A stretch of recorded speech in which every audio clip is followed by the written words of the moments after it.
రైతు సోదరులందరికీ నమస్కారం అండి.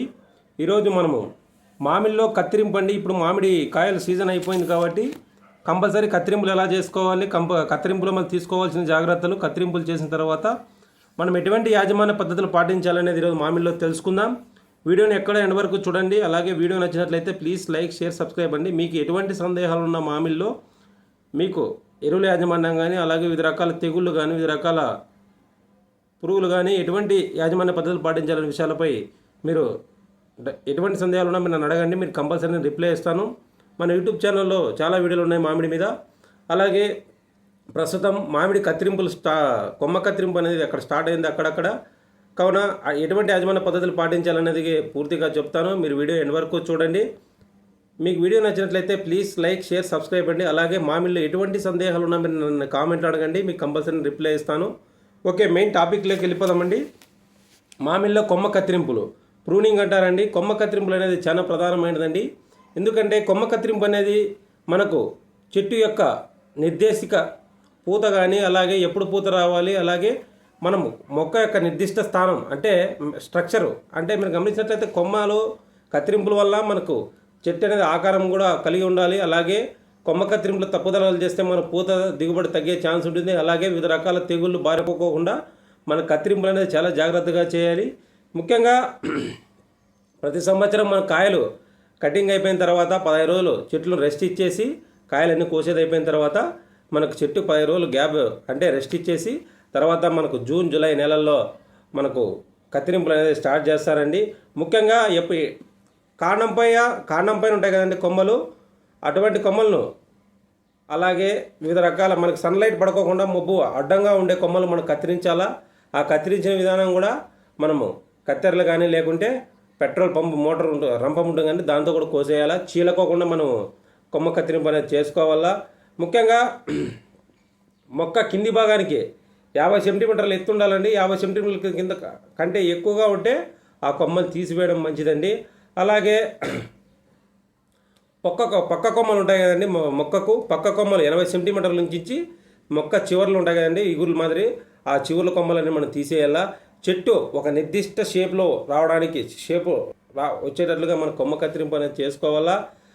ప్రతి సంవత్సరము మనం కాయ కటింగ్ అయిపోయిన తర్వాత జూన్, జూలై నెలల్లో మనకు కొమ్మ కత్తిరింపు అనేది స్టార్ట్ అవుతుందండి.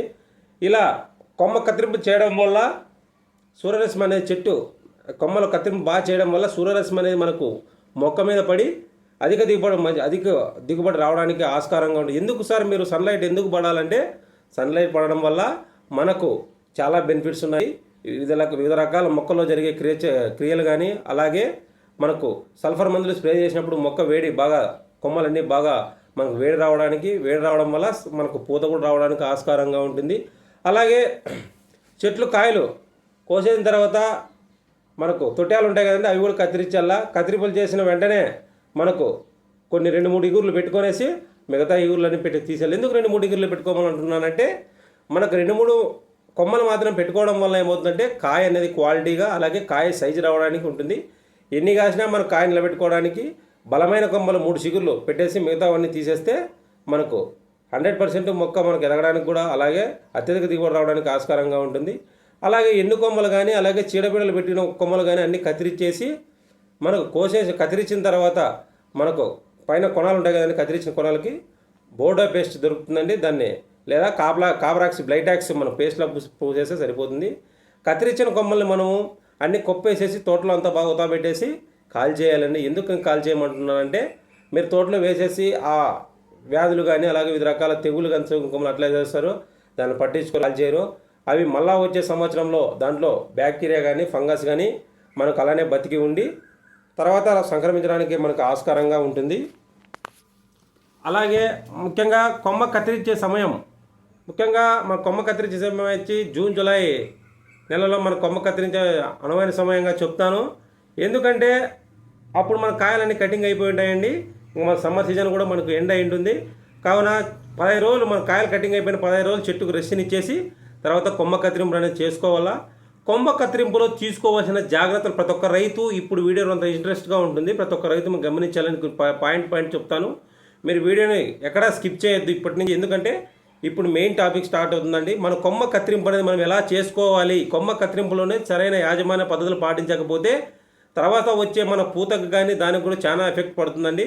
దయచేసి ప్రతి ఒక్క రైతు ఇప్పుడు కొమ్మ కత్తిరింపులు తీసుకోవాల్సిన జాగ్రత్తలు పూర్తిగా తెలుసుకుందాం. కొమ్మల్ని ఎప్పుడైనా సరే రంపంతో కానీ కొమ్మ కత్తిరింపు కత్తెర ఉంటుందండి, దానితో మాత్రమే కట్ చేసుకోవాలా. మొరటగా కొడుగులతో కట్ చేసుకోకూడదు. చాలామంది ప్రాంతాల్లో మొరటగా చేస్తూ ఉంటారు, వద్దండి. కొమ్మ కత్తిరింపు రంపాలు ఉంటాయి, వాటితో కట్ చేసుకోవాలా. లేకుంటే మనకు మోటారు రంపం ఉంటుందండి, పెట్రోల్ చేసే రంపం, దాన్ని కూడా ఉపయోగించుకోవాలా. ఎప్పుడైనా సరే కొమ్మ కత్తిరించేటప్పుడు ఇలా ఉందనుకోండి, కొమ్మ ఎప్పుడైనా సరే గుర్తుపెట్టుకోండి, ఇలా కట్ చేయకూడదు. ఎప్పుడైనా సరే మన కొమ్మ అనేది ఇలా కట్ చేయకూడదు, ఇలా యాస్గా కట్ చేసుకోవాలండి కొమ్మ అనేది. ప్రతి ఒక్క రైతు ఎందుకు సార్ మీరు ఇలా యాస్గా కట్ చేసుకోమంటారు అంటే 45 డిగ్రీస్లో మనం 45 డిగ్రీస్లో ఇలా కట్ చేసుకోవాలి. చక్కగా ఇలా కట్ చేసుకోవద్దు. ఇలా కట్ చేసుకోవడం వల్ల మనకు ఇలా కొమ్మ మనకు ఇగులు రావడానికి, అలాగే ఇలా కట్ చేసినాం అనుకోండి, దీని మీద మనకు వాన పడినాం కానీ దాని మీద ఫంగస్ అనేది ఫామ్ అవుతుంది. ఇలా కట్ చేసినాం అనుకోండి, ఆ నీరు కూడా దాని మీద నిలబడకుండా కిందికి ఒడిసిపోయేటట్లుగా ఉంటుంది. అందుకే ఇలా కట్ చేయకూడదని కొమ్మ ఎప్పుడైనా సరే ఇలా యాస్గా కట్ చేసుకోవాలి. ప్రతి ఒక్క రైతు గమనించాలి. అలాగే మనకు ముఖ్యంగా గమనించినట్లయితే కొమ్మ కత్తిరింపు చేసిన వెంటనే ఎప్పుడైనా గుర్తుపెట్టుకోండి, కొమ్మ కత్తిరింపు చేసిన వెంటనే బ్లైటాక్స్ లేదా బోడో పేస్ట్ మనము కలిపి స్ప్రే చేసేసుకోవాలి తోటంతా. లేకుంటే కొమ్మ కత్తిరించిన ప్లేస్లో బ్లైటాక్స్ కానీ బోడో పేస్ట్ కానీ మనము కొమ్మ చివరిలో మనం పట్టించాలా, పేస్ట్గా చేసి చిన్న చిన్న కొమ్మలను మనము సీక్చర్ అంటారు కదండి, అంటే కత్తెరలా ఉంటుంది, దాంతో మనం చిన్న చిన్న కొమ్మలు కట్ చేసుకుంటే మనం మనకు దాంతోనే సరిపోతుందండి. అలాగే ఇప్పుడు మీ కొమ్మ కత్తిరింపులో మీకు ఎటువంటి సందేహాలు ఉన్నా మీరు కామెంట్ అడగండి, మీకు కంపల్సరీ నేను రిప్లై ఇస్తాను. ప్రతి ఒక్క మామిడి రైతు కొమ్మ కత్తిరింపు అనేది ప్రధానమైనదండి. దయచేసి కొమ్మ కత్తిరింపులో సరైన యాజమాన్యాల పాటించాలి. ఎప్పుడైనా సరే మనకు గుబురు కొమ్మలు అలాగే మొక్కలకి ఎంత బాగా సన్లైట్ పడితే మనకు అంత బాగా మేలండి మామిడిలో. ఎందుకంటే మన సన్లైట్ పడడం వల్ల వివిధ రకాల తెగుళ్ళు కానీ, వివిధ రకాల పురుగులు కానీ, అలాగే వివిధ రకాల చర్యలకు కానీ, కిరణజన సంయోగ క్రియ కానీ మనకు 100% జరగడానికి, అలాగే గాలి వెలుతురు బాగా ఆడుతుందండి. మొక్క కూడా మనకు ఆరోగ్యకరంగా ఉంటుంది. అలాగే అత్యధిక దిగుబడి రావడానికి, అధిక పూత రావడానికి కూడా మనకు ఉపయోగపడుతుందండి. ఇంతటితో మనకు మామిడిలో కత్తిరింపు అనేది మామిడిలో మీకు 2 పార్ట్లు వీడియో తీస్తున్నానండి. అలాగే కల్తర గురించి కూడా చెప్పాలి. ప్రతి ఒక్క రైతు కల్తర ఎంత పోసుకోవాలా అనేది కూడా నేను చెప్తా ఉన్నాను. ఎందుకంటే ప్రస్తుతం రాయలసీమ ప్రాంతాల్లో మామిడి సాగు చేస్తూ ఉన్నారు. చాలా ప్రాంతాల్లో కల్తర యాజమాన్యం గురించి కూడా సపరేట్గా వీడియో తీస్తానండి. ప్రతి ఒక్క రైతు కత్తిరింపుల్లో మీకు ఎటువంటి సందేహాలున్నా మీరు కామెంట్ అడగండి, కంపల్సరీ నేను రిప్లై ఇస్తాను. అలాగే మీ తోట సందర్శనగా అంటే మీ ఫీల్డ్ విజిట్ ఉన్నా కూడా మీరు కామెంట్లో మీ నెంబర్ పెట్టండి, కంపల్సరీ నేను ఫోన్ చేస్తాను. అలాగే మీకు ఈ పంట గురించే కాదు, మీకు ఎటువంటి పంట గురించి సందేహాలున్నా మీరు నన్ను కామెంట్లో అడగండి. అలాగే నా వాట్సాప్ నెంబర్ కూడా మీకు ఉంటుంది యూట్యూబ్లో. దయచేసి ప్లీజ్ లైక్, షేర్, సబ్స్క్రైబ్ అండి. Thank you.